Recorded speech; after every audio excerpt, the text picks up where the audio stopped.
Alors, l'analyse que je fais de notre impuissance politique, c'est que nous appelons démocratie son strict contraire.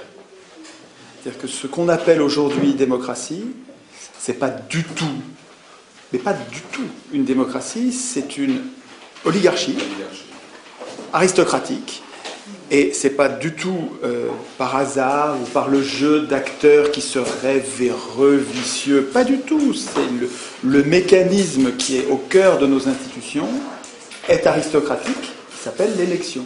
L'élection, ça consiste à choisir le meilleur aristocratie. Et on sait depuis des milliers d'années qu'une aristocratie débouche, se transforme toujours en oligarchie, c'est-à-dire le pouvoir de quelques-uns. Une monarchie, c'est le pouvoir d'un seul. Démocratie, c'est le pouvoir du peuple, démos, le peuple, cratie, pouvoir.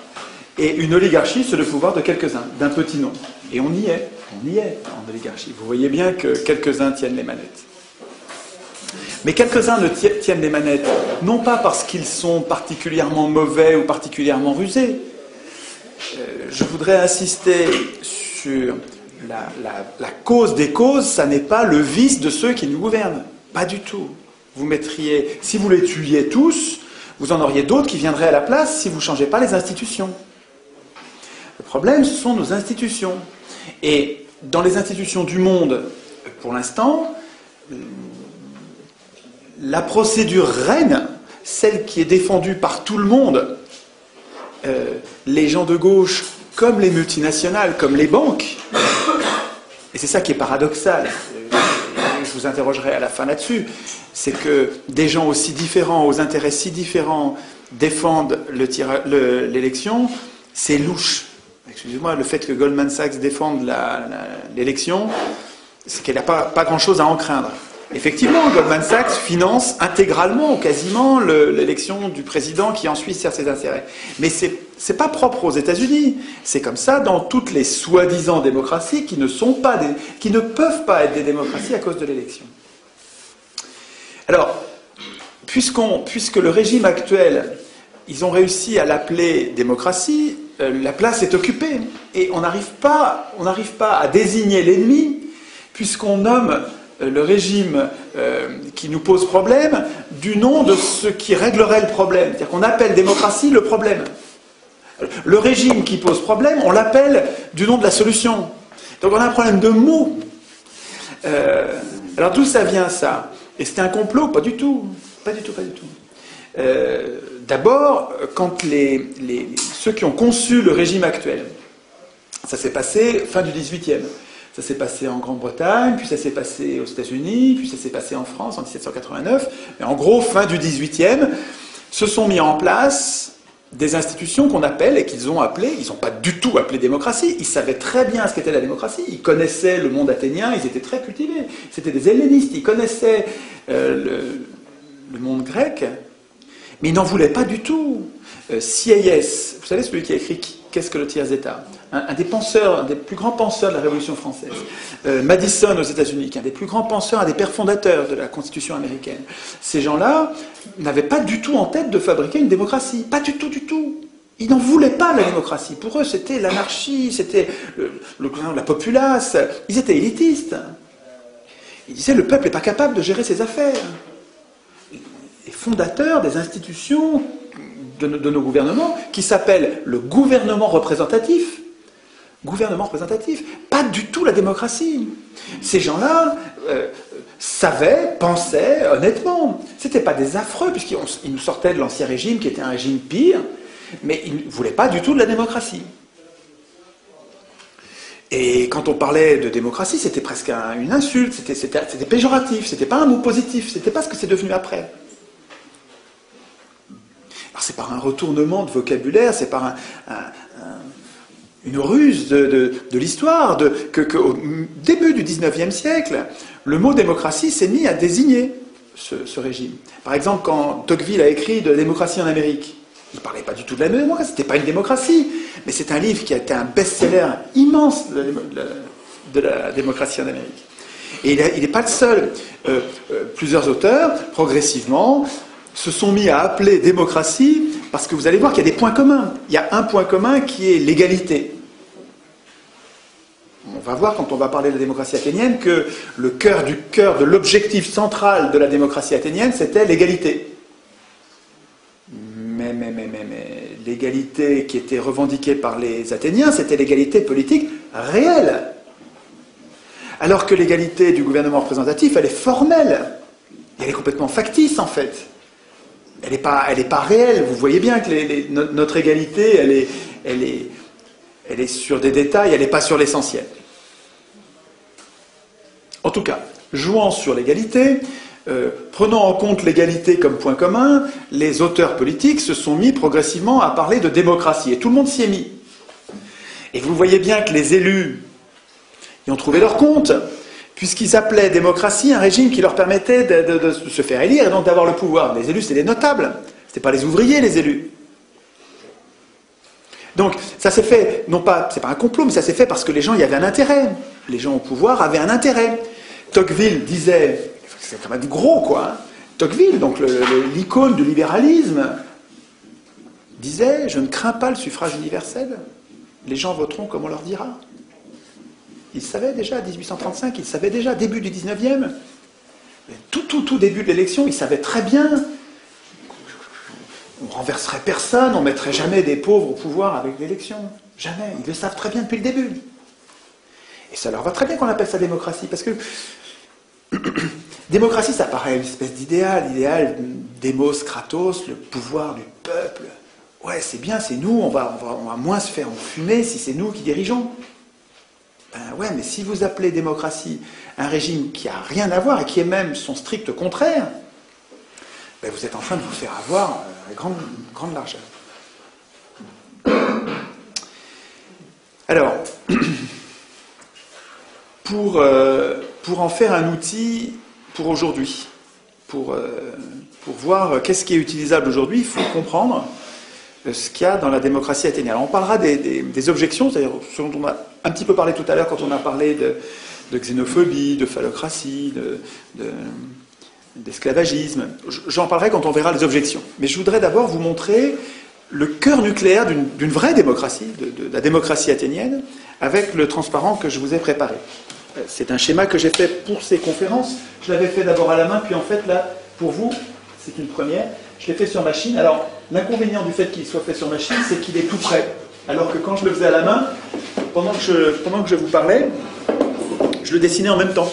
Alors, on voyait mieux le truc se faire, mais en même temps, comme j'écris pas bien, et puis en même temps, on écrit en parlant, on écrit moi-même, là c'est mieux. Donc je vais vous montrer, peut-être oublier tout le reste. On commence par le commencement. Les Athéniens, après des siècles de tyrannie, ont un objectif pratique, c'est l'égalité réelle, l'égalité politique réelle. Pas l'égalité sociale, pas l'égalité économique, ils savent bien qu'ils ne sont pas égaux, pas l'égalité physique, non, l'égalité politique. Quand on prend des décisions, on les prend ensemble et à l'Assemblée, un homme, une voix. À l'Assemblée du peuple, pas l'Assemblée des représentants, l'Assemblée du peuple. C'est l'Assemblée du peuple. Donc, l'objectif, et lui, il faudrait lui mettre une couleur particulière, parce que c'est comme c'est le centre, c'est le cœur, c'est ce qu'on ne doit pas oublier quand on va penser aux autres institutions. Ok. Alors, qu'est-ce qu'ils ont constaté, les Athéniens? Et on constate, nous, la même chose. Ils ont constaté que le pouvoir corrompt, et il faut un peu de temps, mais au bout du compte, personne n'y résiste, même les plus vertueux deviennent corrompus, ils se mettent à poursuivre leur intérêt personnel au lieu de poursuivre l'intérêt général.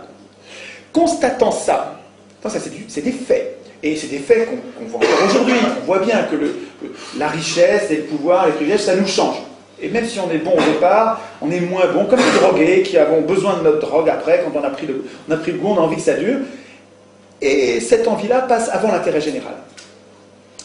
Prenant acte de ça, ce que ne fait pas l'élection, prenant acte de ça, les Athéniens ont défini des sous-objectifs qu'il faut bien comprendre comme au cœur et indispensables. Premier sous-objectif et deuxième sous-objectif qui vont ensemble, c'est l'amateurisme politique. Donc il faut donc avec comme institution, donc là c'est en gris parce que c'est... Bon, En couleur, c'est en vert, ce sont les institutions.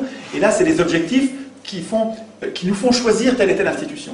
Mais donc, rotation des charges, ils font tourner le pouvoir, puisque le pouvoir corrompt, eh bien on ne leur laisse jamais longtemps. On fait tourner le pouvoir pour que ça n'ait pas le temps de les corrompre. Et puis le résultat, ça va être qu'il n'y a pas de professionnalisme. On ne veut pas professionnel du tout, disaient les Athéniens. On n'en veut pas parce que c'est le cœur de la corruption. Bon, là, on n'est pas encore dans les institutions. On en est au cœur de ce qui a motivé la démocratie. La démocratie, elle a existé pour atteindre ses objectifs. Et on pourrait très bien prendre les mêmes pour nous aujourd'hui, en disant, on veut qu'ils soient amateurs, donc il faut que ça tourne. C'est parce qu'on veut qu'ils soient amateurs qu'il faut que ça tourne. C'est parce que ça tourne qu'ils seront amateurs. C'est complètement, ça va ensemble. Et tout ça va servir à l'égalité. Comprendre qu'il y a une cohérence là-dedans. Et que si je laisse se former une caste de politiciens, je ne vais pas atteindre mon objectif d'égalité. Je vais avoir des professionnels et on ne va plus être égaux. Politiquement. Politiquement, hein, je ne parle pas d'égalité, je sais bien qu'on est inégaux, ils savaient bien qu'on est inégaux devant la richesse, devant l'intelligence, mais politiquement, il faut qu'on soit égaux. C'est ça, le projet démocratique, c'est ça. Bon, ce qu'il faut comprendre, c'est que ces deux sous-objectifs, on n'en est pas encore à des institutions, si peut-être sur les mandats courts et non renouvelables, mais des mandats courts et non renouvelables, c'est pas gérable avec l'élection. Vous n'allez jamais avoir les candidats en nombre suffisant pour alimenter des postes en mandats courts et non renouvelables. Vous ne les aurez pas à l'élection. Parce que quand vous élisez quelqu'un, le mécanisme qui vous a conduit à l'élire, c'est le même qui va vous conduire à le réélire. Et donc, l'élection, elle entraîne avec elle une stabilité du corps politique. Elle entraîne une professionnalisation, une sédimentation. Ça va être toujours les mêmes. Mais dans le génome de l'élection, il y a la professionnalisation de la politique. Ça va avec. C'est programmé avec. Donc, si vous voulez, s'ils avaient choisi le tirage au sort, c'est parce que c'est complètement cohérent. Pour obtenir l'amateurisme, pour obtenir les rotations, c'est les mandats courts et non renouvelables, il faut le tirage au sort. Vous ne pouvez pas garder tout le reste et puis mettre l'élection à la place du tirage au sort, ça ne va pas marcher. L'élection ici ne permet pas l'amateurisme et la rotation des charges. Donc ça ne permet pas l'égalité. Vous ne pouvez pas la remplacer. Le tirage au sort, c'est lui qui permet, en prenant toujours à chaque fois des gens différents au hasard, ça permet la rotation des charges et l'amateurisme, donc l'égalité. Alors ça c'est absolument central. Là on a le cœur nucléaire d'une démocratie. En institution complémentaire, pour l'objectif central, ils avaient le droit de parole. C'est-à-dire qu'ils savaient bien, ces gens-là n'étaient pas idéalistes. Platon était idéaliste. Les philosophes étaient souvent idéalistes. C'est-à-dire qu'ils nourrissaient, ils alimentaient des mythes qui permettaient de dominer. Vous savez que les mythes, ça sert à dominer. C'est Mirabeau qui disait l'homme est comme le lapin, il s'attrape par les oreilles. On marche aux histoires, on a besoin qu'on nous raconte des histoires. Vous savez, le storytelling, il y a un petit bouquin que je n'ai pas apporté, qui est un bouquin important, tout petit, qui résume, qui fait l'état de la science sur le storytelling. Storytelling, c'est une technique de commercialisation, mais pas seulement une technique de manipulation des humains en leur racontant des histoires. On est très très très vulnérable au bobards. Nous tous, hein, vous et moi, on marche quoi. Quand on nous raconte des histoires, on y croit. On n'a qu'une envie, c'est de croire. Et donc quand on nous raconte des bobards, on demande que ça. Si ça colle avec ce qu'on a déjà compris du réel, on demande que ça. Alors, sachant, les Athéniens, eux, ils n'étaient pas idéalistes. Les Athéniens, ils étaient très très réalistes, très pratiques. Ils savaient qu'ils étaient imparfaits. Ils savaient qu'ils allaient pouvoir piquer dans la caisse. Ils savaient qu'ils allaient pouvoir tirer l'intérêt général vers leur intérêt particulier. Ils savaient qu'ils étaient menteurs. Ils savaient qu'ils n'étaient pas toujours honnêtes. Ils savaient ça. Et ils disent, eh bien, notre système, il va faire que chaque citoyen est potentiellement une sentinelle. Chaque citoyen qui veut parler, qui veut dénoncer, peut dénoncer. Et il garde la vie sauve, parce qu'à l'époque ça rigolait pas. Hein. Avant que la démocratie, quand il y en a un qui se mettait en travers, les opinions dissidentes, elles étaient maltraitées. On s'en débarrassait de façon expéditive. Et les Athéniens ont fait un autre choix. Ils ont dit, on va protéger les opinions dissidentes, on va laisser les gens s'exprimer en instituant l'iségoria, à quoi ils tenaient plus que l'Isonomia ou d'autres institutions très importantes de la démocratie, l'Isegoria, pour eux, c'était un pilier de la démocratie. Ce pilier, c'est chacun à l'Assemblée peut prendre la parole à tout propos et à tout moment. Il ne le faisait pas. Il fallait, parce que quand on prenait la parole, on en était écouté. Et on était volontiers ridiculisé quand on s'exprimait mal, quand on disait des bêtises, ça rigolait pas. Donc, mais tout le monde pouvait le faire. Et c'est très important que tout le monde... Donc c'est peut-être pas du tout le désordre à l'Assemblée. Hein. Il y avait les magistrats, c'est comme ça qu'on appelait les représentants tirés au sort, leur boulot en partie c'était de faire régner une discipline à l'Assemblée, donc de vérifier que tout ça était ordonné. Et mais le fait que chaque citoyen qui avait une révolte, quelque chose à dire, puisse le dire en gardant la vie sauve à l'Assemblée, c'est absolument essentiel dans l'hygiène de la démocratie. C'est-à-dire que ça, c'est la garantie que les Athéniens se donnaient que la démocratie allait durer. Parce que toute dérive oligarchique, ils savaient bien qu'il y avait des dérives oligarchiques, mais chaque citoyen, ils étaient armés, je vous rappelle, hein, chaque citoyen avait le pouvoir, par les institutions qui le protégeaient, un peu comme aujourd'hui, nos institutions devraient protéger les donneurs d'alerte. Les gens comme Fabrice Nicolino, comme Denis Robert, comme cette dame qui a dénoncé le Mediator, Irène Frachon, voilà, c'est ça. Donc, les donneurs d'alerte, on en a quelques-uns, des gratinés quand même, on en a des courageux qui se donnent du mal. Il faudrait que les institutions les protègent particulièrement, un peu comme le droit du travail, protège particulièrement les délégués syndicaux ou les délégués du personnel.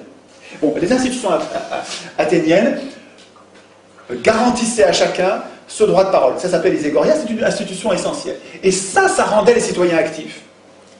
Le fait, quand vous donnez la parole aux gens et quand vous tenez compte de leurs paroles, ben les gens, ils se donnent du mal. Au contraire, quand vous avez des institutions qui font comme si ce que vous disiez n'avait aucune influence, ben ça dissuade les gens de se donner du mal. On se plaint aujourd'hui de citoyens passifs, mais les institutions rendent passifs. À quoi bon être actif, puisque de toute façon, ça ne changera rien. Imaginez à l'inverse des institutions qui soient ouvertes et qui font que vous puissiez changer quelque chose, vous allez devenir beaucoup plus actif. Regardez, en Suisse, qui n'est pas une panacée, mais qui est beaucoup plus démocratique, qui est probablement une des seules démocraties au monde, avec le Venezuela peut-être, en Suisse, le fait que chaque citoyen puisse déclencher quasiment à lui seul, avec quelques amis co-signataires, puisse déclencher un référendum, c'est-à-dire poser la question à tous les Suisses. Non mais ça les rend vachement actifs. Quand vous allez en Suisse, c'est étonnant l'activité politique, quand vous en parlez, ces gens-là font de la politique. Beaucoup plus que nous. Alors c'est pas parfait, il reste... Les Athéniens eux-mêmes se plaignaient de la passivité, hein, on n'est jamais content, on voudrait toujours que ce soit... Mais enfin, c'est quand même... La cité d'Athènes, c'est dans l'histoire des hommes, de ce qu'on connaît, c'est la plus grande activité politique qu'on ait jamais connue. Des institutions ouvertes font des citoyens actifs. Donc, et ces citoyens actifs alimentent l'amateurisme, rendent possible l'amateurisme. Et c'est parce qu'il y a un amateurisme que vous les rendez actifs aussi, parce qu'il y a une chance, chacun avait une chance d'être tiré au sort. Le tirage au sort, il rend plausible la possibilité que je sois un jour président d'Athènes. Un citoyen sur 4, le président d'Athènes était désigné au sort tous les jours. Tous les jours, tiré au sort. Et donc chaque citoyen pouvait dire, dans ma vie j'ai été une fois président d'Athènes. Et aucun pouvait dire je l'ai été 2 fois, parce que c'était non renouvelable. Ça tournait.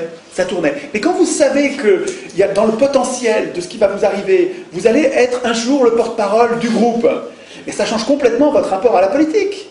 Vous vous mettez à faire de la politique de façon naturelle, parce que elle est partout la politique. Mais il ne faut pas mettre la charrue avant les bœufs, il ne faut pas attendre qu'on se mette à nous à faire la politique pour que les institutions changent. À mon avis, de bonnes institutions fabriqueront de bons citoyens. De bonnes institutions sont pédagogiques, elles sont une école. J'y reviendrai quand on parlera des jurés et de ce qu'en disait Tocqueville, parce que Tocqueville a écrit des pages formidables. Tocqueville était un défenseur acharné, enfin un défenseur fervent du tirage au sort. Et les mots qu'il utilisait, je vous les lirai texto, parce que Tocqueville s'est merveilleusement exprimé, c'est beau ce qu'il dit. Alors, c'était un aristocrate qui, je pense profondément, était antidémocrate, mais qui était honnête, c'est-à-dire que quand il décrivait sa pensée, il essayait de voir le bon côté de chacun des points de vue. Et c'est ça qui fait que Tocqueville est aimé par tout le monde, parce que tout le monde arrive à trouver ce qu'il veut dans Tocqueville, c'est que Tocqueville ne montre pas vraiment ce qu'il pense, Il y a d'ailleurs une lettre de son frère, on a la correspondance de Tocqueville avec son frère, et Tocqueville faisait lire les chapitres de la démocratie en Amérique au fur et à mesure où il l'écrivait. Et on a une lettre dans laquelle son frère, je ne me souviens plus de son prénom, lui écrit à Alexis Tocqueville, et lui écrit en lui disant « Ce chapitre que tu m'as envoyé là, on avait dit pourtant que tu montrerais pas ce que tu penses. Et là, j'ai vu ce que tu penses. Je l'ai vu. Il faut que tu le réécrives. » Donc il réécrivait, il pesait ce qu'il écrivait pour qu'on ne voit pas ce qu'il pense, et ça donnait à son écriture une force qui est extrêmement séduisante, parce que il montre les qualités de la démocratie, enfin de ce qu'il appelle la démocratie, parce que c'est pas du tout une démocratie, je le rappelle, hein, mais enfin bon, c'est plus commode de l'appeler comme ça.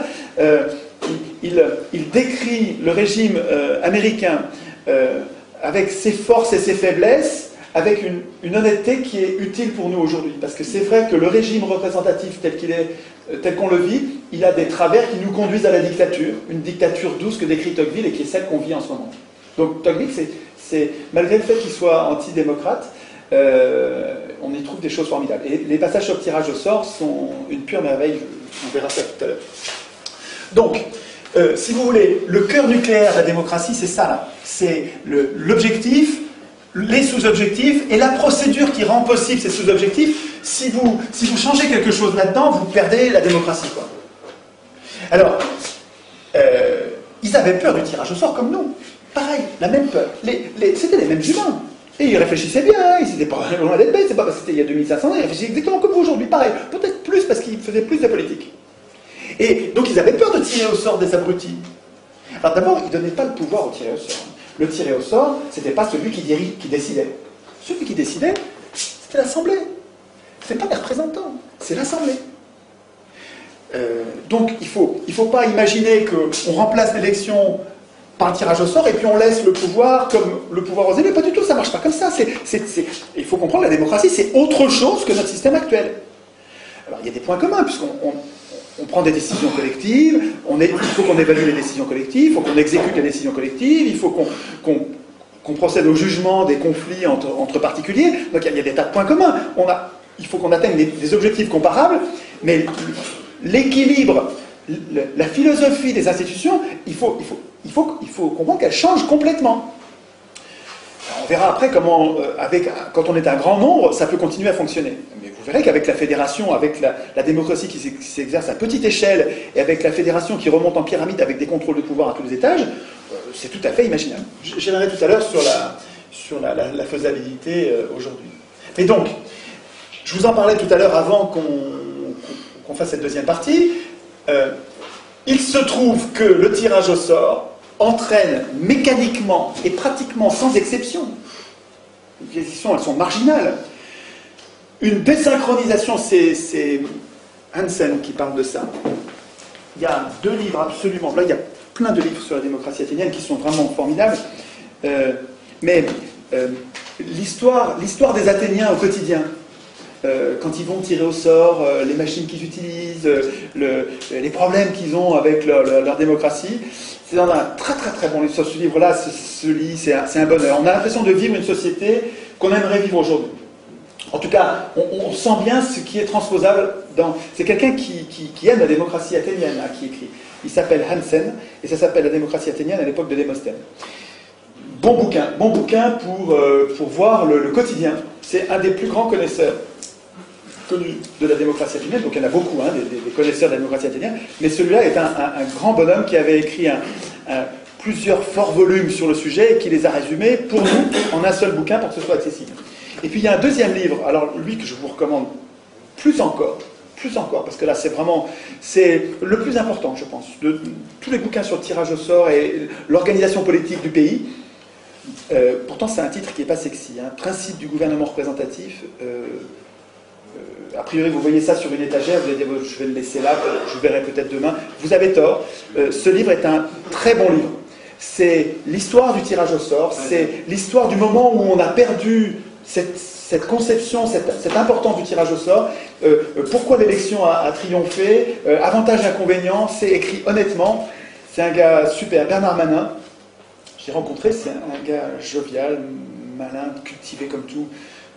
C'est quelqu'un d'important qui a écrit un livre et il ne pensait pas faire un plaidoyer pour le tirage au sort. Lui, il voulait faire un état des lieux honnête. Et c'est tellement honnête que pour nous, qui n'entendons jamais parler de tirage au sort, on dirait que c'est un plaidoyer pour le tirage au sort. Mais en fait, il défend aussi l'élection.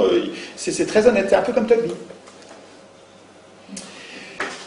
Donc, c'est Hansen qui décrit cette désynchronisation, qui montre que les riches de l'époque n'avaient souvent aucun pouvoir politique. C'était des métèques, on les appelle, c'est des étrangers. Et souvent, les Athéniens les faisaient venir avec leur richesse, donc ils leur permettaient de s'installer en leur garantissant qu'on n'allait pas leur prendre leurs biens.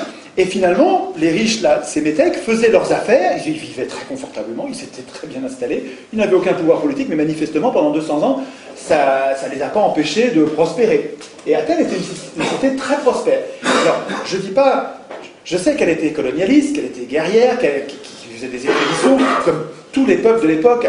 Je ne dis pas qu'il faut vivre comme les Athéniens, je dis juste que, par rapport aux autres cités de l'époque, c'était une cité d'une remarquable stabilité, d'une grande prospérité, avec une activité politique intense, et surtout, moi ce qui me paraît transposable aujourd'hui, et le germe qui m'intéresse, Castoriadis, un philosophe immense, disait que Athènes c'est pas un modèle, parce qu'il y a tas de choses qu'on ne veut pas de la société athénienne, mais c'est un germe.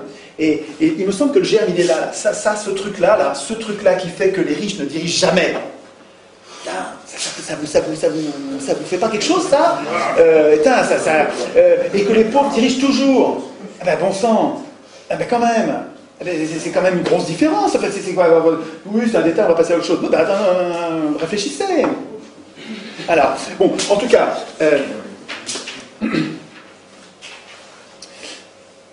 le fait est que quand on regarde l'expérience de 200 ans d'expérience de tirage au sort et d'élection, dans le rapport riche-pauvre et exercice du pouvoir, c'est quasiment du négatif. C'est un radical opposé en résultat. Et là, je parle de faits, je ne parle pas de mythes, je ne parle pas de vache sacrée du suffrage universel comme conquête historique de la classe travailleuse. Regardez les faits. Qui dirige avec l'élection? Qui dirige avec l'élection? Les pauvres? Ben non, jamais. Ou marginalement, mais même quand c'est Blum qui se fait élire. Vous savez que Blum, Blum désigne un ministre des Finances, Théoriol. Il désigne son ministre des Finances. Et comme d'habitude dans la Troisième République, élection, comme d'habitude dans la Troisième République, le ministre des Finances, avant de prendre son portefeuille et de commencer à faire son métier de ministre, il va où? Il va à la Banque de France. Dans le bureau de la Banque de France, le gouverneur de la Banque de France, c'est en même temps le patron du comité des forges, donc c'est le patron du MEDEF de l'époque, c'est le même bonhomme. C'était privé à l'époque. C'était privé. Mais bien sûr, la Banque de France était privée, bien sûr, mais c'est complètement privé tout ça. Le ministre des Finances, avant de pouvoir être ministre des Finances, va promettre au gouverneur de la Banque de France, qui est en même temps patron du comité des forges, il va promettre quoi? Qu'il n'augmentera pas les salaires. C'est ça l'objectif. Et donc l'élection qui amène la gauche enfin au pouvoir, ben cette gauche, avant d'avoir le pouvoir, il faut qu'elle promette aux riches que le pire du pire est garanti pour nous. Donc l'élection, il faut comprendre que même quand on élit des gens qui, soi-disant, regardez, en 81, quoi, on élit Mitterrand. Moi je chantais, j'étais content. Mitterrand. Attends, combien de temps il a mis à nous trahir au dernier degré, à faire ce que jamais l'extrême droite aurait fait, jamais. C'est la gauche. C'est le résultat de l'élection. C'est lui qui a contribué le plus à la dette. Mais oui, à la dette, absolument. Il était à gauche de l'extrême droite. Il n'était même pas à gauche, il était à droite. Il était à droite, puis en fait, il nous enfume, tous ces gens-là nous enfument avec des mots, quoi, parce que je vous rappelle qu'on est très sensible au goba. Aujourd'hui, l'histoire est révélée aussi avec Mitterrand, oui.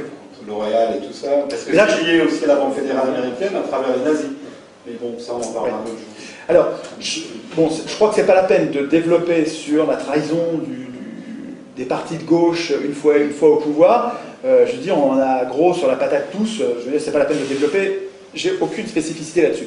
Moi, ce que je crois que ce qu'il y a d'original dans ce que je vous raconte, c'est sur l'alternative, qui n'est pas une alternative pour tout de suite, je suis désolé, ça va pas être immédiat, il faut d'abord qu'on se passe le mot entre nous et qu'on soit des millions à défendre cette idée. Tant qu'on sera une poignée, 100 ou 1000 personnes, ça ne suffira pas, ça ne changera pas. Il faut que ça se diffuse, c'est-à-dire qu'il faut que chacun d'entre nous, on fasse ce boulot d'explication pour comprendre, quoi, pour arrêter de croire aux bobards, aux histoires, aux mythes, et puis qu'on regarde les faits, et puis quand on regarde les faits, qu'on s'aperçoit que, attends, on est en train de nous dire que c'est ça le progrès social, mais qu'on n'arrive pas au progrès social tant que c'est les riches qui dirigent. Les riches, ils ne veulent pas du progrès social. Non. Eh ben, regardez l'expérience des Athéniens, c'était il y a 2500 ans, et c'est quand même intéressant. Alors, sur le plan pratique de l'organisation, il reste que si on devait tirer au sort aujourd'hui les gens, on a quand même peur de tirer au sort. Alors moi, dans les assemblées, ils me disent, et si on tire au sort Le Pen? Ils ont peur de Le Pen. Ou si, vous savez, les gens de Le Pen, si vous dites on tire au sort un communiste, ça leur fait le même effet. Bon, si on tire au sort quelqu'un dont on n'a pas envie du tout. Ben, les Athéniens, ils avaient la même peur. Ils avaient exactement la même peur. Ils avaient peur de certaines personnes qu'ils ne voulaient en aucun cas. Ça existait aussi, déjà à l'époque. Et pourtant, c'est ça qu'ils ont choisi, et ça a très bien marché. Donc, c'est qu'ils ont trouvé autre chose. Alors, c'est cette partie-là dans laquelle j'ai regroupé une série d'institutions, donc elles sont toutes en vert. Vous trouvez ça sur le site, hein, vous le trouvez, et puis les commentaires, ce que je suis en train de vous dire, vous le trouvez aussi, puis y compris ce que j'aurais oublié, puisque là je parle en improvisant, mais je vais peut-être oublier un point ou deux, mais vous le retrouvez, il y a le texte, ce qui me semble être, en oubliant pas grand-chose, à dire en commentaire de ça. Donc c'est dans ces institutions-là que les Athéniens se sont protégés contre le tirage au sort, n'importe quoi. Alors, il faut comprendre que donc vous avez compris, c'est des mandats courts non renouvelables. Les mandats courts, c'était 6 mois, 1 an, rarement plus d'1 an, et non renouvelables. Non renouvelables dans la même fonction. C'est-à-dire que si j'ai été tiré au sort pour une fonction, je peux être tiré au sort pour une autre fonction, mais plus pour celle-là. En tout cas, bon, il y avait des variations. En tout cas, ça c'était absolument essentiel. Je mets ça dans les institutions. Le cœur du cœur d'une démocratie, c'est au centre. Ça, si vous retirez ça, ça y est, vous avez perdu la démocratie. Alors, donc il y a des mandats, et donc il y a des contrôles. Et c'est ça qui est très important. Il faudra que je pense à dire ça au moment de la synthèse, parce que entre l'élection et le tirage au sort, le fond du fond, ce qui fait que c'est malin, c'est le fond du fond. Mais j'y viendrai après.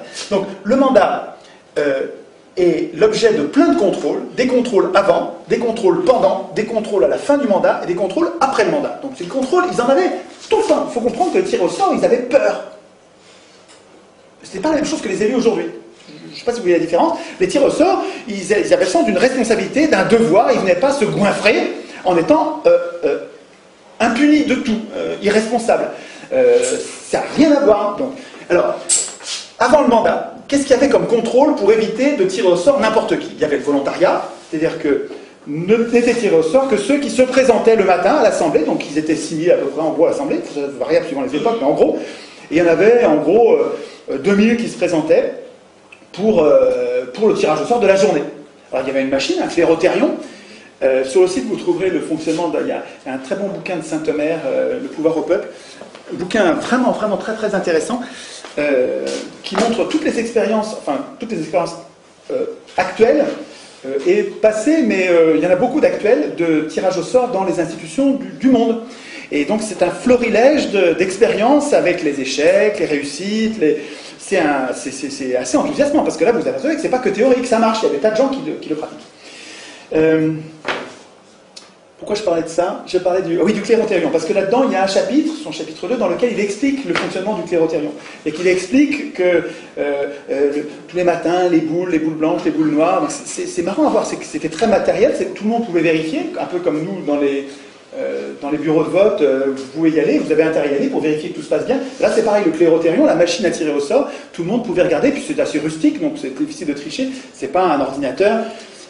Le coût des machines à voter par ordinateur, sont les armes quoi, pour le casser, ou on y va avec une hache, quoi, hein, parce que là c'est évident qu'on va se faire enfumer. Quoi. Les machines à voter, il ne faut pas accepter les machines à voter, c'est évident. Mais on s'est fait enfumer déjà. C'est déjà le cas, c'est fou pour le faire.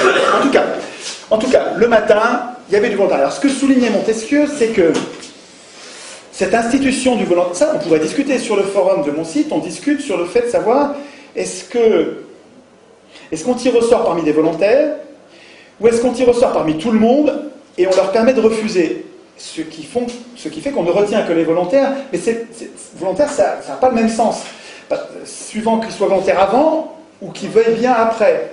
Parce que celui qui veut avant, c'est quelqu'un qui veut le pouvoir. Alors en fait, quand c'est quotidien et que ça tourne comme ça, et que c'est mandat court non renouvelable, on ne peut pas dire ça comme ça. C'est pas la même chose que pour les élections. Mais enfin, quand même, notez la différence. Quand quelqu'un est candidat, ça n'a pas le même goût que quand il a été désigné, il n'a rien demandé, et il accepte pour le bien commun. Et vous allez voir qu'il y a plein de gens qui ne veulent pas le pouvoir, mais qui acceptent de le faire parce que c'est comme ça que ça marche, parce que c'est des gens bons. Il y en a plein comme ça. Et ces gens-là n'ont pas du tout les mêmes qualités que ceux qui sont actuellement au pouvoir, qui sont là, évidemment, pour se goinfrer. Enfin, c'est incroyable. Enfin, on va me traiter de populiste, de démagogue, de fasciste bientôt, je sens, parce que je suis anti-parlementaire, et puis bientôt de nazi. Voilà. N'empêche que quand vous voyez quelqu'un qui a à la fois, qui cumule plusieurs mandats de député, de conseiller de ceci, de conseiller de cela, et puis qui en plus va faire des gages d'avocat pour se goinfrer encore quelques dizaines de milliers d'euros de plus, mais c'est à vomir, c'est vraiment de la cupidité. Donc ces élus, enfin ce qu'ils deviennent, ils ne sont pas tous, il y a quelques élus qui sont tout jeunes, et quand ils sont au début, ils ne sont pas encore corrompus, mais en gros quand même, ils sont vraiment là pour se goinfrer. Quand on imagine, quand on voit comment ils vivaient à l'époque, là, putain, ça n'a rien à voir. Là, ils avaient le sens d'un devoir, ils ont été récompensés, pas par de l'argent. Alors, à la participation à l'Assemblée, on les payait, mais rien, on les payait une demi-journée d'ouvrier. Donc on les payait vraiment 3 francs 6 sous. Et puis ensuite, quand on les récompensait, vous verrez, on parle de récompense, c'était des honneurs. C'est pas de l'argent, des honneurs. Les humains, ils marchent bien à l'honneur. Il y a des tas de gens qui font des tas de choses pour l'honneur, pour la gloire, pour l'impression d'avoir servi le bien commun, et que le regard des autres leur suffit, le regard des autres reconnaissant, ça suffit. Il y a plein de gens qui marchent à ça. Attends, il faut être un peu malade mental pour ne marcher qu'à l'argent. Hein. Je veux dire, faut être un peu détraqué, quoi, un peu drogué, un peu déséquilibré. Mais tout le monde n'est pas comme ça. Il y a beaucoup de gens qui se contentent de la relation à l'autre, de la relation pacifiée et reconnaissante à l'autre pour se donner du mal. Et donc, les institutions fonctionnaient comme ça. En tout cas, Montesquieu soulignait, donc, je parle du volontariat, il soulignait que c'était très important pour le tirage. Le tirage au sort n'était pas parfait, selon lui, mais il était rendu vertueux par les institutions complémentaires qui venaient corriger ses défauts. Et il disait, le volontariat et les punitions, parce que vous allez voir qu'il y avait des tas de punitions, le volontariat, la combinaison des deux faisait que il y avait peu de volontaires. Parce que quand vous savez que vous allez être puni, vous y allez si vous avez un vrai projet, si vous sentez qu'il faut le faire pour la cité. Vous avez le droit de démissionner? Je ne sais pas s'ils avaient le droit d'être révoqués, mais je ne sais pas s'ils avaient le droit de démissionner. Je ne suis pas sûr de ça. Enfin, je ne sais pas, il faudrait vérifier. Je n'ai pas lu ça, donc ça ne me dit rien. Je pense qu'ils s'engageaient, et alors ce qui est marrant, c'est de voir comme ils étaient mis en accusation à la fin, au moment de la reddition des comptes ou après coup, et ils se défendaient, et ça marchait, hein, en disant, mais attendez, souvenez-vous quand même que je suis comme vous, quoi, hein, et ça marchait comme défense, parce que les gens voient bien qu'il s'est dévoué, il a accepté d'être tiré au sort, il s'est donné du mal. Bon, ça n'a pas été un oligarque, ça n'a pas été un pourri, et on ne le punit pas. Donc il y avait un risque de punition, mais il n'y avait pas du tout, évidemment, toujours des punitions.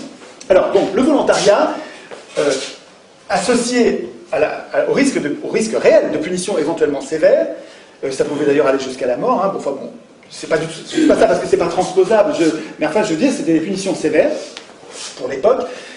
La combinaison des deux faisait que le volontariat était un vrai filtre par rapport aux affreux, ou aux débiles, ou aux gens que vous redoutez par rapport au tirage au sort. Vous comprenez ce que je veux dire?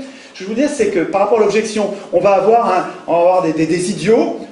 Non, on va se débrouiller pour en éviter une bonne partie comme ça. Ensuite, il y avait la docimasie qui était une sorte d'examen, pas un examen de compétences, parce que égalité politique, on a tous la même compétence politique. C'était un examen d'aptitude. C'est-à-dire qu'on cherchait à voir le gars qui est fou, qui est vraiment carrément folle dingue, la docimasie, on le mettait à l'écart. Ou le gars qui s'occupait pas bien de ses parents. C'est marrant que ce soit si important pour eux. Le gars qui s'occupait pas bien de ses parents, il était mis à l'écart, il pouvait pas. Enfin bon, il y avait comme ça des aptitudes qui permettaient de mettre à l'écart, donc encore un filtre qui permettait. Alors, nous, si nous écrivions nous-mêmes nos institutions, ben on prévoirait, on y réfléchirait, et on dirait de quelle docimasie on veut, quel est l'examen de passage, qu'est-ce qu'il faut pour, en faisant attention à ce que ce ne soit pas un privilège, quoi, mais à ce que, pour nous éviter ce qui nous fait peur. Mais voilà donc un examen avant. Et puis il y avait l'ostracisme. Et l'ostracisme, aujourd'hui, c'est devenu un mot très négatif. Bon, l'ostracisme, faire preuve d'ostracisme, aujourd'hui, c'est mal. Mais à l'époque, c'était non seulement il n'y avait pas de connotation péjorative, mais ça faisait partie de l'hygiène de base de la démocratie. C'est-à-dire que l'ostracisme, ça vient de ostracon, qui est un bout de poterie. Donc il y avait des poteries cassées, on prenait un bout de poterie et on gravait sur la poterie le nom de quelqu'un dont on avait peur. Alors d'abord, avant qu'on fasse ça, à l'Assemblée, un citoyen proposait qu'on lance la procédure d'ostracisme. Alors il disait oui, il disait non, mais s'il disait oui, si l'Assemblée, pas les représentants, hein, l'Assemblée, si l'Assemblée disait oui, il faut qu'on fasse l'ostracisme, parce qu'il y a plusieurs personnes qui ont peur, on lance la procédure, et la procédure, ça consiste à ce que chacun, s'il a peur de quelqu'un, il a peur de ce tribun là, oh là là, lui il prend le pouvoir, lui il parle trop bien. C'est pour ça qu'ils ostracisaient les gens. Hein. Lui il parle trop bien, ou bien lui il est en train de magouiller, il nous fait peur, pour une raison X ou Y, on grave son nom sur un ostracon, donc sur un petit bout de poterie, et ensuite on compte les ostracons, on compte les noms. Et celui qui avait le plus de fois son nom gravé sur les ostracons, on ne le tuait pas, on lui prenait pas ses biens, on le déshonorait même pas, mais on le mettait à l'écart de la vie politique pendant 10 ans. C'est quand même pas... et il y en avait plein d'autres qui n'étaient pas dans la vie politique. Je vous rappelle que les femmes, les esclaves, les métèques, donc des gens qui vivaient très bien, les métèques qui pouvaient être très riches, tous ces gens-là vivaient en dehors de la politique, donc ils n'étaient pas à l'Assemblée, ils n'étaient pas citoyens, c'était pas la mort, quoi. Hein. Mais en tout cas, la démocratie avait en elle-même un rouage important qui permettait de mettre, pas à mort, à l'écart de la vie politique, pendant 10 ans, quelqu'un dont on avait peur. Donc, rendez-vous compte encore que c'est quelque chose qui nous manque aujourd'hui. Aujourd'hui, quand on vous présente deux candidats, prenez l'exemple que vous voulez dans le passé récent de votre pays, vous avez deux candidats qui vous paraissent deux affreux. Qu'est-ce que vous faites? Vous êtes coincé, vous avez le choix entre la peste et le choléra. Vous n'avez même pas le vote blanc qui vous permet de dire « mais je veux qu'ils rentrent tous les deux chez eux ». On pourrait avoir un vote blanc qui dirait... Le sens politique du vote blanc, c'est « je veux d'aucun de ces gens-là ». Ou la question que vous me posez, elle est débile, je ne veux pas de cette question. Le vote blanc, il sert à dire « rentrez chez vous avec votre question » ou « rentrez chez vous les candidats et mettez-moi d'autres candidats ». Et pourtant, le vote blanc, il est interprété comme valant, comme nul, et il est mélangé avec les nuls et jeté à la poubelle. C'est révoltant. Mais pourquoi? Qui a écrit ces règles? Qui a écrit les règles qui mélangent le vote blanc avec les votes nuls? C'est des élus. Mais c'est normal qu'ils écrivent ça. On peut presque pas leur en vouloir. C'est notre faute d'avoir laissé les élus écrire la Constitution. C'est juste notre faute. J'insiste, hein, c'est votre faute à vous, chacun, et puis à moi, hein, parce qu'on les laisse faire. On ne devrait pas laisser les élus écrire la Constitution. Sinon, ils n'écrivent pas le respect du vote blanc, ils n'écrivent pas le référendum d'initiative populaire, ils n'écrivent pas les mandats courts et non renouvelables, évidemment, ils n'écrivent pas une chambre sur deux tirée au sort au moins, voire deux chambres tirées au sort, ils n'écrivent pas les jurés citoyens, ils n'écrivent pas toutes les institutions dont on a besoin. Bon, là j'anticipe sur la fin, mais en fait elle soigne de partout. C'est pas aux hommes au pouvoir d'écrire les règles du pouvoir, c'est pas aux politiciens de métier, c'est pas aux hommes de parti d'écrire les règles du pouvoir. Même si c'est le parti que vous aimez bien. Comprenez, prenez du recul. Si vous êtes d'un parti, vous pouvez évidemment, puisqu'on n'a que ça pour se bagarrer, donc je ne vais pas vous faire le reproche d'être dans un parti, mais ce qu'il faut comprendre, c'est que, quel que soit votre parti, il faut que vous compreniez que si vous aspirez au pouvoir, ben, votre honneur, c'est de ne pas écrire la Constitution. Et si en même temps vous aspirez au pouvoir, et en même temps vous voulez écrire la Constitution, ben, vous êtes déjà dans une dérive oligarchique, vous êtes en train déjà d'être un voleur de pouvoir. Vous êtes en train de vous préparer à être juge et parti, d'écrire des règles pour vous-même et d'en fumer tous les autres. C'est ce qui s'est passé avec la Constitution européenne. Européenne, évidemment, européenne, française, hein, De Gaulle qui écrit pour lui-même. Oui, non, mais des exemples, ils sont tous. Tu prends toutes les constitutions du monde, hein, à part celle du Venezuela, et à part celle-là, évidemment, qui a été écrite par Solon, Clisthène, Solon est parti après avoir écrit les règles, il est parti pendant 10 ans. Donc il n'a pas écrit les règles pour lui-même, comme par hasard. Il a écrit une démocratie. La suite. Alors la suite. Oui, parce qu'il faut que Alors, ça c'est des contrôles avant. Contrôle pendant, facile à comprendre. les tirés au sort étaient révocables. Si on s'aperçoit qu'un tiré au sort se met à défaillir, à pas faire son boulot comme il faut en cours de mandat, l'Assemblée peut à tout moment le révoquer. Donc voilà, ça vous rassure pas ça? Attends, est-ce que vous avez ça avec les élus? Non. Eh ben voilà, quand même. Donc, mais ça va avec, hein. Tous ces contrôles-là, ça va avec. Je reviendrai après en prenant du recul. Le point commun de tout ça, c'est qu'on assume que les gens ne sont pas bons. Voilà. On assume les conflits, on assume l'imperfection des gens, on assume que la vertu n'est pas naturelle, n'est pas spontanée, n'est pas innée. On assume ça, et dans les institutions, comme on a compris ça et on l'assume, eh ben on met des contrôles partout. Et donc après ça, vous pouvez moins vous en occuper, j'y reviendrai tout à l'heure, mais vous verrez que finalement ce système-là est beaucoup plus robuste pour les grandes structures, la grande taille. Si l'Europe était bâtie sur ce modèle-là, ben vous pourriez vous en désintéresser parce qu'il y a des contrôles partout. Alors que là, avec l'élection qui présuppose qu'ils sont...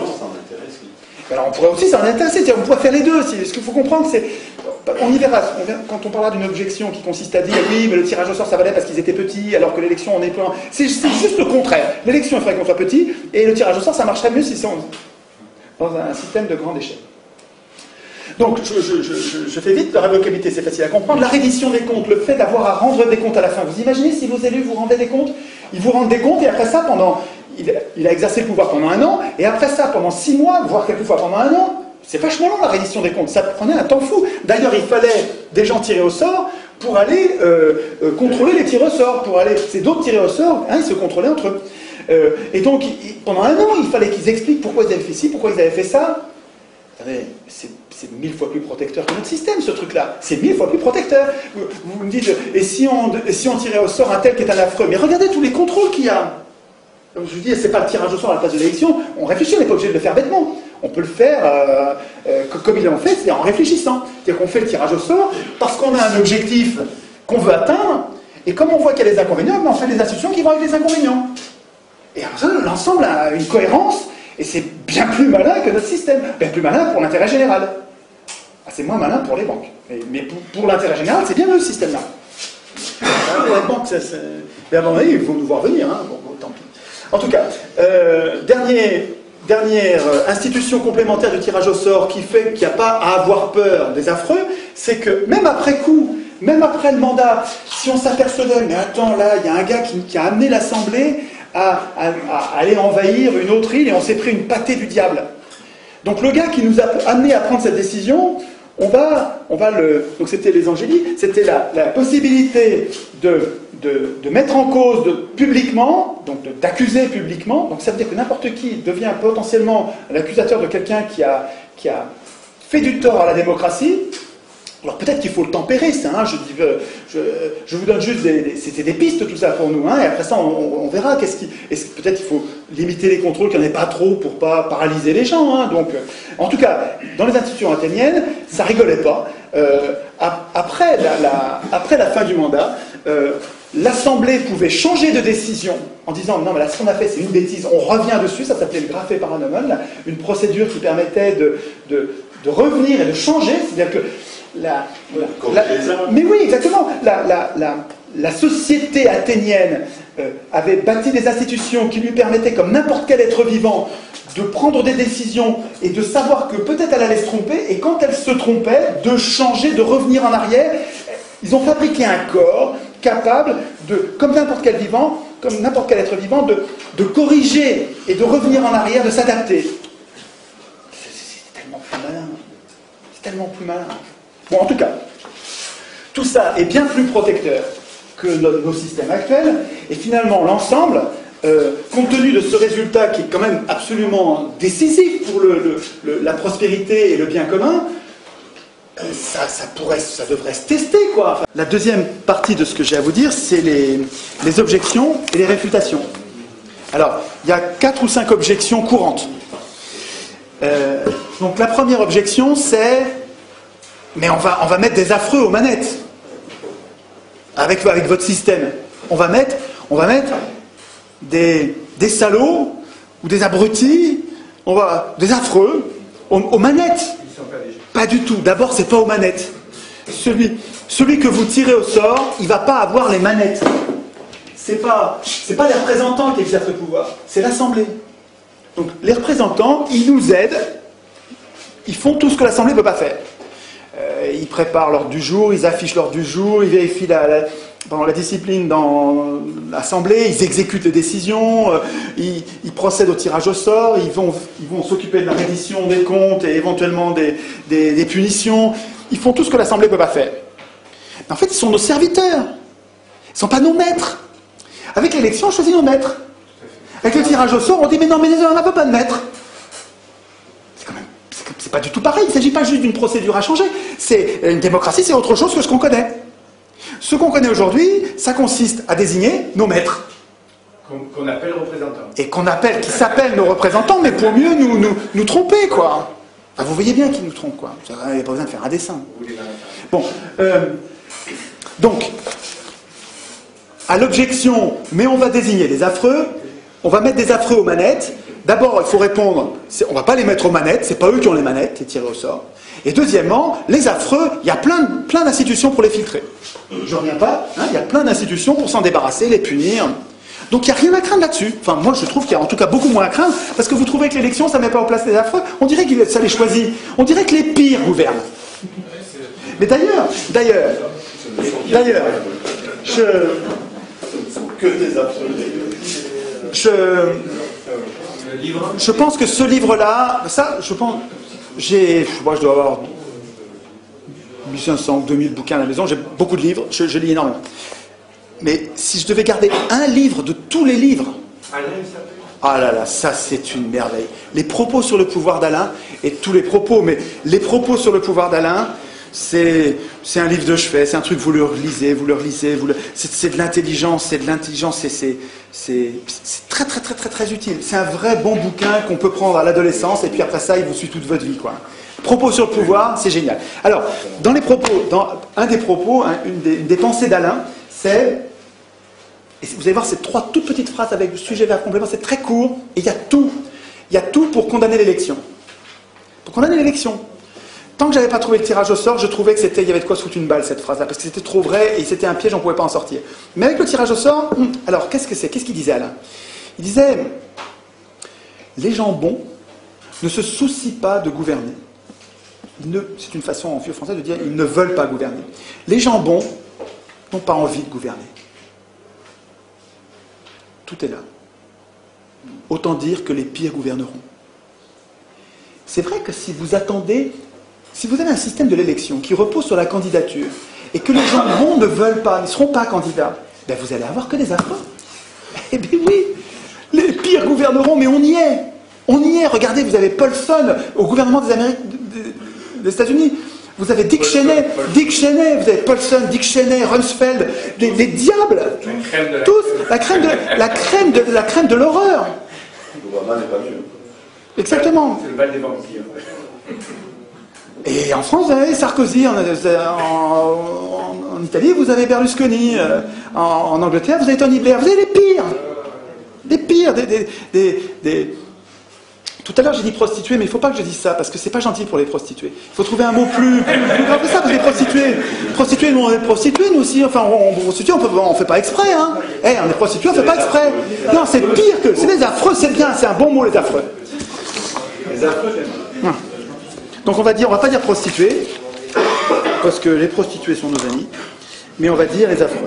Deuxième objection, et vous allez voir quand vous allez, parce que vous allez, si vous jouez le jeu que je vous propose, qui consiste à, si la graine germe dans votre tête, à aller vous-même en planter d'autres, parce que ça marchera que comme ça, je vous dis, si nous sommes 40 à être convaincus de ça, puis qu'on en reste là, ça changera rien, voilà, rien.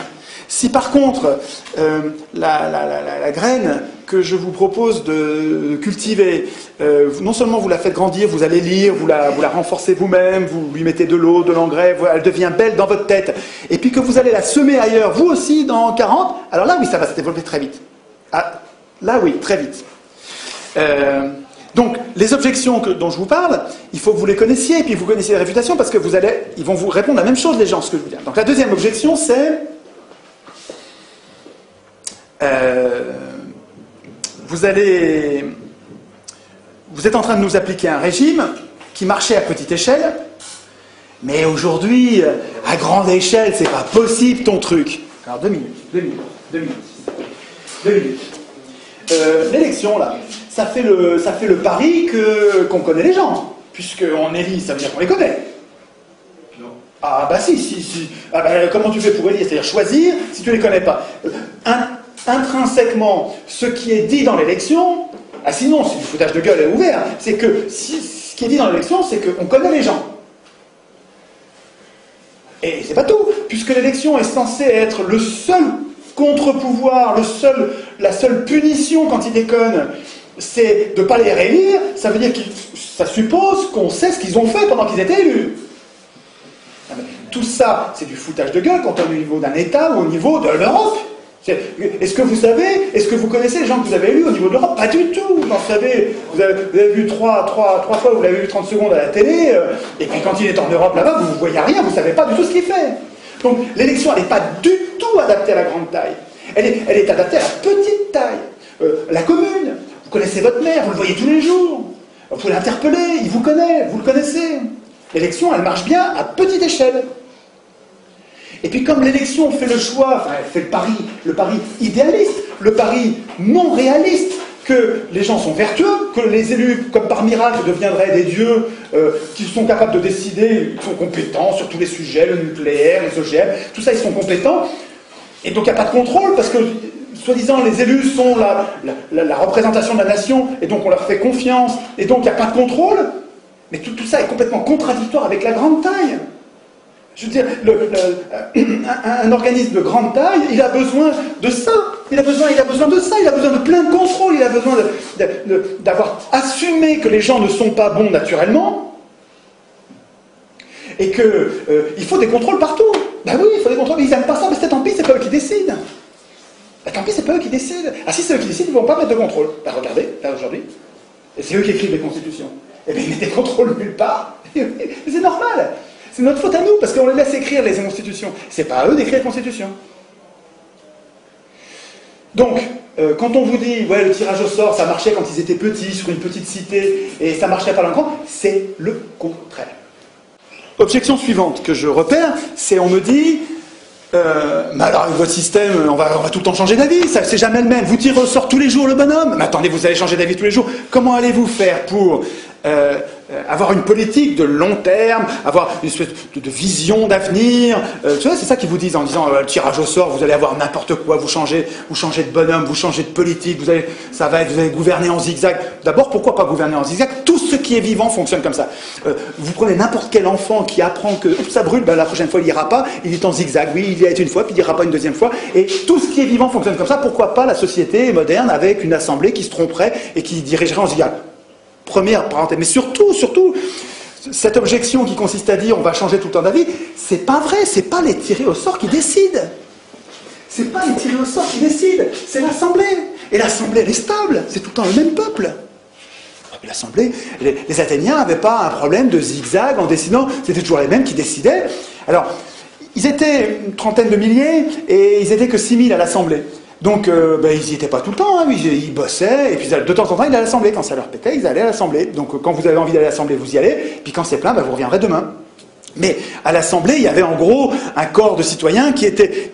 Vous savez, quand vous parlez à l'Assemblée des problèmes de la cité, est-ce qu'on va faire, est-ce qu'on va ouvrir une mine ceci, est-ce qu'on va faire un cela, qu'est-ce qu'on va faire de cette terre, sur ce marécage, est-ce qu'on va la sécher, pas la sécher. Enfin, quand vous discutez à l'Assemblée, vous-même, vous discutez des problèmes de la cité, ben, quand vous sortez de l'Assemblée, vous allez en parler autour de vous. Et en fait, toute la cité, elle est imprégnée en permanence des problèmes de la cité. C'est-à-dire que la délégation, elle est pas du tout impérative, c'est pas du tout une fatalité, le fait d'avoir abandonné votre pouvoir à des élus. C'est des élus qui ont décidé ça, c'est pas vous. Est-ce qu'un jour, vous avez dit, moi je tiens à l'élection et je renonce au tirage au sort? Vous saviez même pas que le tirage au sort existait. Non, je veux dire, ce sont des élus qui ont décidé qu'il fallait les élire. Donc c'est pas du tout une fatalité. Donc on changerait d'avis tout le temps, à mon avis c'est une objection qui ne tient pas la route. Objection suivante, vous allez forcément désigner des incompétents. Nous vivons dans un monde complexe. Écoutez mon vieux, on a l'heure du nucléaire, c'est quand même la géostratégie mondiale, avec des choses quand même très très très compliquées. Vous allez désigner n'importe qui. Vous allez désigner des incompétents. C'est une blague. Vous trouvez que les élus sont compétents? Est-ce que vous savez combien de bombes atomiques ont été larguées dans l'atmosphère? Je dis bien dans l'atmosphère. Vous savez, Fukushima, c'est un peu des petites vapeurs. Mais là, je vous parle de bombes atomiques. C'est pas des petites... Non, je dis des petites vapeurs par rapport... Est-ce que vous savez ce que c'est qu'une bombe atomique? Dans l'atmosphère. Je vous dis, vous voyez le bordel radioactif que c'est. Alors, c'est une bombe atomique. Vous savez combien ils en ont acheté depuis 1945? Les élus, là, les responsables, les compétents, les gens... Non, on ne va pas désigner n'importe qui, on va désigner des gens qui sont capables de faire des choses compétentes, des choses raisonnables. Combien de bombes atomiques? Plus de 2000. 2000 bombes atomiques dans l'atmosphère, et sous terre, et dans la mer. Directement, là. Il y a une animation, il y a un artiste qui a fait donc une recension de toutes les explosions, avec leurs dates, et qui a fait une petite vidéo qui dure... je ne sais plus, une dizaine de minutes, et vous avez le temps qui passe avec 1 seconde tous les mois, et puis, je ne sais plus, à peu près, peu importe la gradation, et puis vous avez le premier truc qui pète juste avant Hiroshima, c'est dans le désert d'Amérique, et puis après ça, vous avez poum poum, vous avez les deux coups de Hiroshima et Nagasaki, ça se calme. Puis après ça recommence à péter dans le désert des États-Unis, puis ça se met à péter, je ne sais plus dans l'ordre, je crois qu'après c'est l'URSS qui commence à faire péter,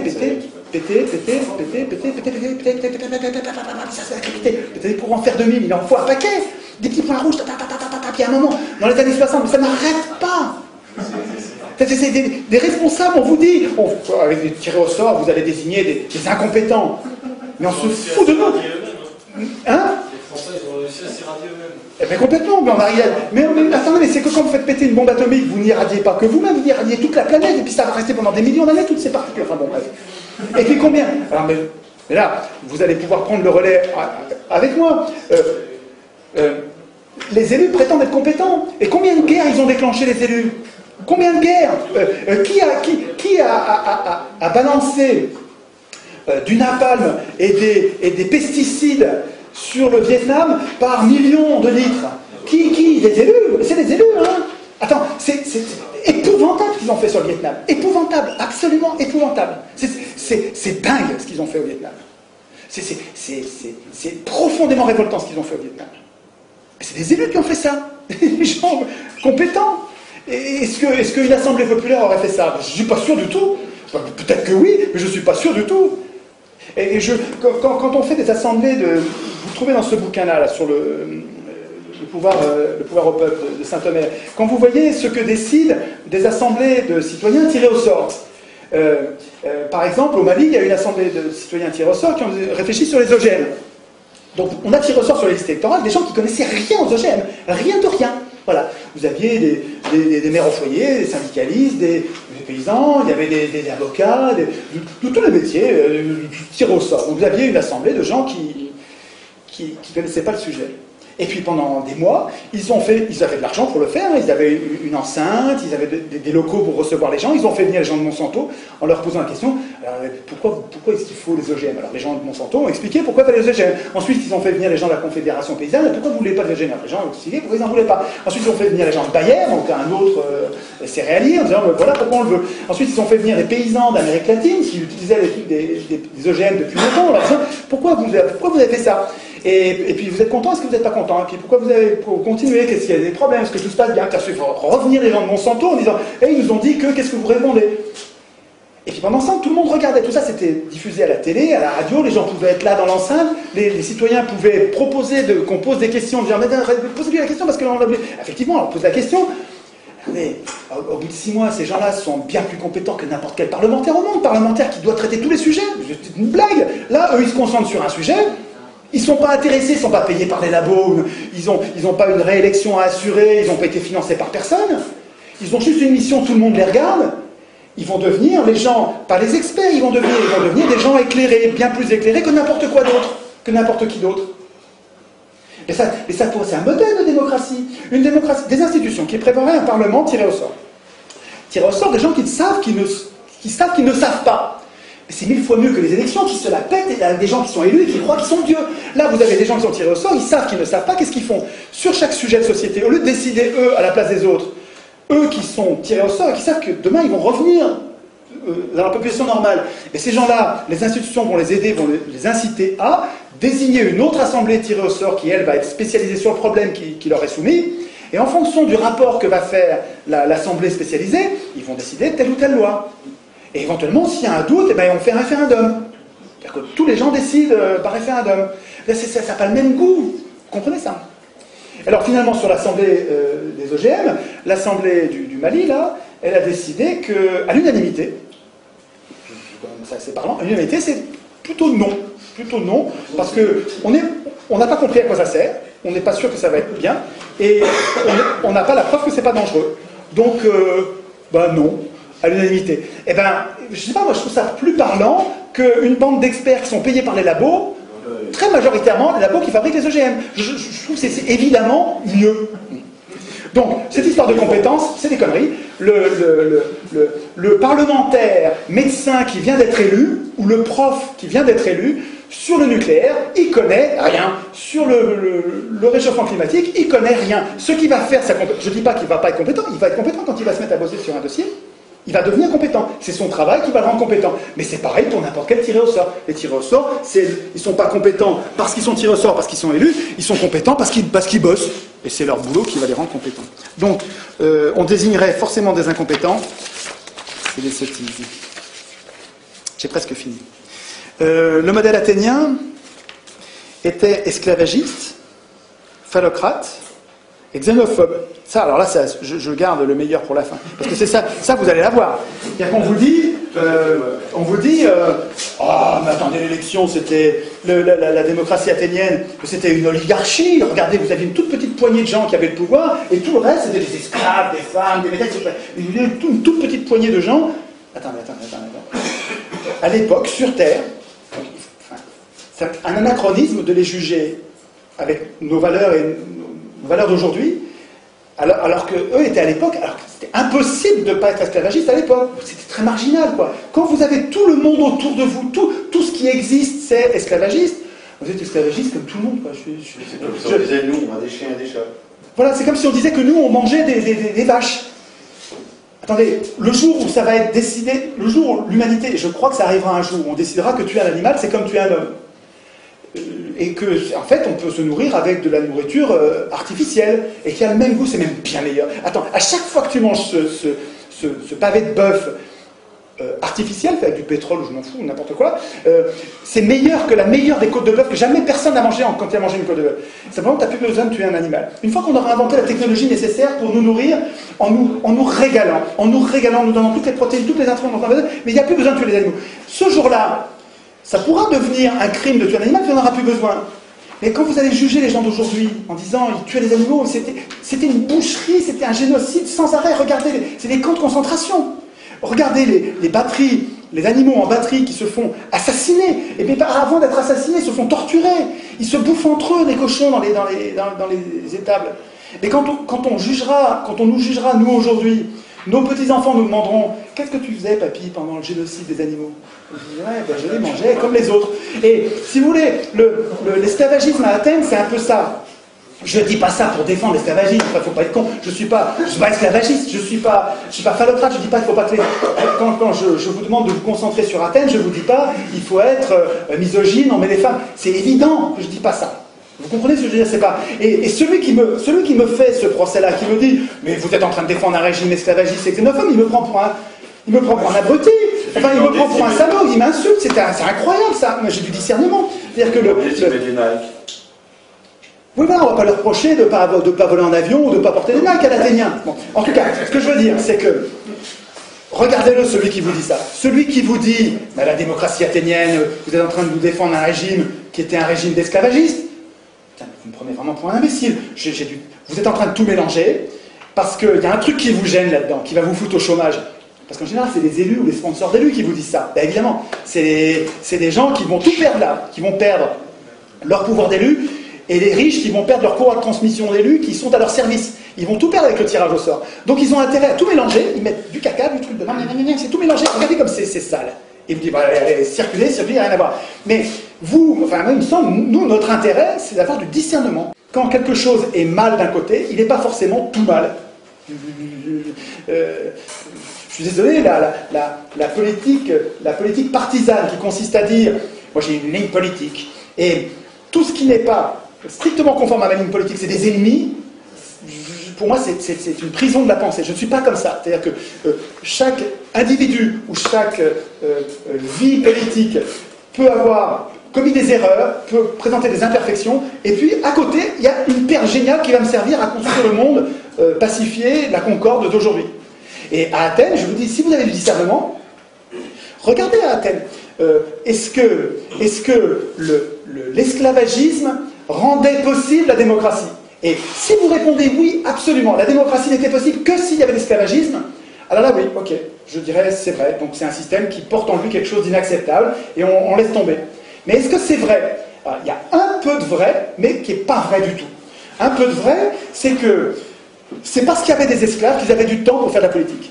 C'est parce que les femmes s'occupaient de la maison, de la tambouille et de la culture, de l'agriculture, que les mecs pouvaient aller faire de la politique. C'est vrai, ça c'est vrai. Mais aujourd'hui, avec le pétrole, les énergies fossiles, avec les machines, on a des esclaves de fer qui remplaceraient mille fois plus de travail et de temps libéré que les esclaves de chair de l'époque. C'est-à-dire qu'avec de simples machines, on pourrait très bien travailler beaucoup moins et avoir le temps de faire de la politique, et puis pas que de la politique, faire aussi de la philosophie, de la musique, des conversations et jouer. Donc, ce que je veux dire, c'est que l'esclavagisme, peut-être qu'à l'époque, ça rendait possible la démocratie, mais aujourd'hui, on n'a absolument pas besoin de l'esclavagisme pour que ça marche. On a d'autres moyens qui nous libéreraient du temps, le temps nécessaire pour... Il faudrait surtout qu'on se débarrasse de nos parasites, parce que c'est parce qu'ils nous piquent des milliers de milliards tous les ans, tout le temps, qu'on est obligé de temps travailler. Si les richesses que nous créons par notre activité, par notre industrie, par nos efforts, si nous les répartissions correctement, sans se les faire piquer par quelques privilégiés, on aurait beaucoup moins besoin de travailler. Beaucoup moins, genre 2 jours par semaine. Et la retraite à 50 ans. Et oui. Mais oui, il suffit de se débarrasser de nos parasites. Mais pas les parasites, pas les gueux qui volent la mobilette, ou qui sont... c'est pas du parasitisme, c'est rien ça. Je parle de gros parasites. Des parasites qui vous volent des milliers de milliards, les vrais, c'est ceux-là qu'il faut s'occuper en priorité. Les obèses financiers. Les obèses financiers. On aurait beaucoup de choses à... Donc, sur l'objection, vous avez compris que sur l'objection, modèle athénien, esclavagiste, phallocrate, xénophobe, pour moi, c'est hors sujet. Je trouve. Si je prends du recul sur tout ça, comment se fait-il Qu'est-ce qui permet d'être sûr que ça marchera toujours comme ça? Comment se fait-il qu'un système tiré au sort, où on désigne au sort nos représentants, ceux qui nous aident à exercer le pouvoir, comment ça se fait que ça désynchronise la puissance politique et la puissance économique? Et comment ça se fait que ça nous protège mieux contre les abus de pouvoir? Et comment se fait-il que l'élection, au contraire, rende non seulement possible, mais impunit tous les abus de pouvoir, et nous sélectionne quasiment tout le temps les pires? Ben, il me semble, et j'en ai parlé un petit peu, mais c'est le moment d'en reparler parce que je crois que c'est au moment de finir, au moment de conclure, c'est vraiment, on est sur l'essentiel. Il me semble que l'élection repose sur un mythe, repose sur une histoire qu'on nous raconte et qui ne correspond pas du tout à la réalité, qui est contredit même par les faits. C'est-à-dire que tous les faits montrent le contraire. Le mythe de l'élection, c'est que nous sommes capables de choisir de bons maîtres, et parce que nous les avons choisis, ils vont être bons. Ça, c'est un mythe. Ça ne marche pas. L'expérience nous montre que quand on teste, mais sur 200 ans, c'est long, quand on teste l'élection dans tous les pays du monde, à toutes les époques, l'élection, ça consiste à la mise au pouvoir des plus riches, ou des serviteurs des plus riches. Ça sert à ça. Alors, je ne sais pas si ça sert à ça, parce que je ne suis pas sûr qu'au début, Sieyès et Madison aient voulu le gouvernement des riches. Ils ont peut-être voulu le gouvernement des bons, des aristos, des vrais aristos. Mais je ne leur fais pas le procès d'intention d'avoir comploté, d'avoir su à l'avance, peu importe d'ailleurs. Le résultat, le fait est que l'élection permet aux riches d'acheter le pouvoir comme on achète une voiture. Je ne parle pas des riches, nous sommes riches par rapport à des gens qui sont plus pauvres que nous. Je vous parle des ultra-riches, je vous parle de l'hyperclasse, des gens extrêmement riches, des gens. Est-ce que vous êtes capable de corrompre quelqu'un? Non, pourtant vous êtes riche par rapport à certains pauvres, hein. Nous sommes riches, mais non, je vous parle de, on peut jouer sur les mots là, hein. Je vous parle des riches capables de corrompre quelqu'un. Pour être capable de corrompre quelqu'un, il faut avoir beaucoup d'argent. Et manifestement, de fait, l'élection, par le jeu de la campagne électorale, hein, et par l'acquisition des médias, la possibilité qu'on leur laisse d'acheter les médias, donc de fabriquer l'opinion, d'influencer l'opinion au point quasiment de la fabriquer, ça devient des vrais... Je dois avoir 20 ou 30 livres sur les manipulations par les médias, les techniques de manipulation, c'est incroyable, ça devient une science exacte. Et donc l'élection permet aux riches d'acheter le pouvoir. L'élection permet aux riches économiques d'acheter le pouvoir politique. Et c'est l'élection qui rend la synchronisation entre les deux. C'est l'élection qui fait qu'on est impuissant politiquement. C'est l'élection de l'Assemblée constituante qui fait que c'est des gens qui écrivent des règles pour eux-mêmes et qui ensuite écrivent des règles qui font que tout pourra se jouer en dehors de nous après. L'escroquerie politique, c'est de nous faire croire que le régime actuel, c'est la démocratie. C'est quand même, vous vous rendez compte, bon ça fait 1 heure que j'en parle, mais vous rendez compte maintenant de l'énormité qu'il y a entre le nom qu'on donne à notre régime aujourd'hui et ce qu'il est vraiment. Est-ce que vous comprenez que c'est ça le piège? C'est ça. On n'arrive pas à fabriquer l'alternative parce que on a, si vous voulez, vous savez, il y a une image que j'aime bien, j'en parle pas là, mais ça me vient là maintenant, c'est les chefs indiens, les Indiens d'Amérique, étaient des sociétés avec des chefs et sans pouvoir. C'est marrant comme tout, c'est Pierre Clastre qui explique ça. Il a vécu avec eux, et c'est vraiment les travaux d'anthropologues tout à fait marrants, parce que ils savaient, les Indiens savaient qu'ils avaient à craindre du chef, un peu comme les Athéniens savaient, ils ne voulaient pas que... donc eux, les Indiens, ils se sont débrouillés autrement avec les chefs. Ils ont fait un grand fauteuil de chef, ils ont pris un bonhomme, ils l'ont désigné, il ne peut pas refuser, et s'il refuse, il se fait zigouiller, donc il accepte. Et on le met à la place du chef. Et le chef, il n'a pas de pouvoir. Il a juste le pouvoir de parler. Et il parlait tout le temps. Et pendant qu'il parlait, on passait devant l'air de ne pas l'écouter. On le méprisait, on le négligeait. Il parlait et on passait sans l'écouter. Et son boulot, à lui, c'était de tenir la place au chaud de chef pour qu'il n'y ait pas un gars qui devienne notre chef sans nous. C'est marrant ça. C'est-à-dire qu'il savait qu'il ne voulait pas... Il savait que les gens ont tendance à... Il y en a qui ont tendance à devenir des chefs, des leaders. Pour se prémunir contre ces gens-là, il y avait une place de chef. Elle était occupée par un mec qu'on mettait, on ne lui mettait pas de pouvoir, il fallait que lui nous fasse des cadeaux. Je vous jure, c'est vrai, hein. Il fallait que le chef fasse des cadeaux à son peuple. Et quand les gens n'étaient pas contents, il lui en faisait voir, il risquait pour sa peau. Comme ils se méfiaient des chefs, et ce qu'ils avaient trouvé pour ne pas être emboucanés par leur chef, c'est marrant. Eh bien, on dirait qu'on est victime un peu de ça, avec des gens qui ont fait un système qui n'est pas la démocratie, qui ont tout à craindre de la démocratie. Ils ont tout à craindre de la démocratie, les oligarques là. Si la démocratie voit le jour, c'est fini pour eux.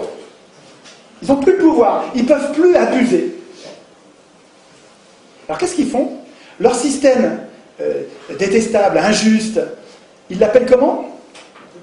C'est le même truc que les Indiens, mais à l'envers, quoi. Hein. C'est-à-dire qu'ils nous tiennent à l'écart avec ce mot-là. Quand ils appellent démocratie le système qui est son strict contraire, comment on fait pour résister? On s'est fait prendre un mot clé, là. Je reviens à Lepage dont je vous parlais tout à l'heure. Lepage a un travail, Franck Lepage, et les gens du pavé ont un travail sur les mots qui est absolument génial. On retrouve la novlangue. Vous connaissez Orwell et le travail qu'il a fait sur la novlangue, c'est-à-dire sur un État totalitaire qui nous domine par les mots, en nous retirant les mots capables de désigner l'ennemi, en nous retirant ces mots-là, en les criminalisant, en les ridiculisant, en les remplaçant par d'autres inoffensifs. On se met à l'abri des coups quand on est oligarque. Et ce que fait Orwell, c'est de mettre à jour cette novlangue. Et ce que Franck Lepage et sa joyeuse bande, c'est vraiment une bande de gens formidables, hein. Le Pavé, ça s'appelle. Pardon. Sur Google, vous tapez Le Pavé, et vous arrivez sur un site avec des vidéos et des ressources qui n'arrêtent pas de croître. Il faut aller voir les vidéos de Franck Lepage et puis de sa bande, ça vaut quelque chose. Une objection qu'on va nous renvoyer souvent. L'objection est est-ce que ce système va marcher avec des médias qui appartiennent aux oligarques? Vous savez que les 3/4 de la presse appartiennent à 2 marchands de canons et un marchand de béton. Pourquoi Rothschild achète Libération? C'est pas pour gagner de l'argent, il en perd. Pourquoi une autre banque achète Le Monde? Pourquoi une autre banque encore achète Le Nouvel Obs et les Inrecuptibles? Pourquoi les banques achètent les journaux? Pourquoi les marchands de canons achètent les magazines et les télés? Pourquoi les industriels achètent des télés? C'est pas pour gagner de l'argent, c'est pas vrai. Ne croyez pas ça, c'est pas vrai. C'est pour manipuler. C'est pour manipuler parce que dans un système d'élection, comme vous choisissez les candidats, c'est très important de maîtriser l'accès à la candidature visible qui est la seule qui va pouvoir être élue. Mais la réponse que je ferai à cette objection, c'est que je vous rappelle que moi, mon cap, c'est, puisque la source, la cause des causes, c'est que ceux qui écrivent la Constitution ne devraient pas l'écrire parce qu'ils ont un intérêt personnel qui est contraire au nôtre, contraire à l'intérêt du plus grand nombre. Et puisque donc la solution, c'est de tirer au sort une assemblée constituante qui va être désintéressée parce qu'elle sera non seulement tirée au sort, mais en plus elle sera inéligible aux institutions qu'elle écrit, il me semble que cette assemblée constituante tirée au sort, elle va faire son compte à la situation médiatique.